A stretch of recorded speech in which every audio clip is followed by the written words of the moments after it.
போட்ட 2 காதுலையும் கடுக்கன் போட்ட வைர கடுக்கன் போட்ட ஒருத்தர் படுத்து தூங்கிட்டு இருந்திருக்காங்க சத்திரத்தில். அதில் வந்து கடுக்கன் போடாத ஒருத்தர் வந்து தூங்காமல் முழிச்சிட்டே இருந்திருக்கிறாங்க. வைரக்கடுக்கன் போட்டவர் நல்லா அசந்து தூங்கிட்டாங்க.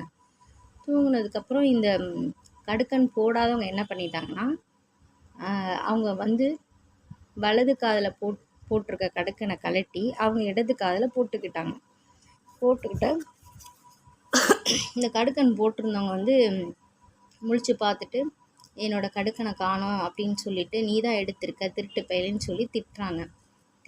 திட்டுனோடனே அவங்க வந்து அந்த கடுக்கன் போடாதவங்க என்ன பண்ணிட்டாங்கன்னா, நான் ஒரு காதில் போட்டிருக்கேன், நீ தான் என்னோட கடுக்கனை திருடிட்ட அப்படின்னு சொல்லி அவங்க சொல்கிறாங்க. இது வந்து வழக்கு இந்த வழக்கு வந்து நீதிமன்றத்துக்கு மரியாதராமன் நீதிமன்றத்துக்கு வருது. அப்போ 2 பேரும் நீங்கள் எப்படி படுத்துட்டு இருந்தீங்க அதே மாதிரி திருப்பி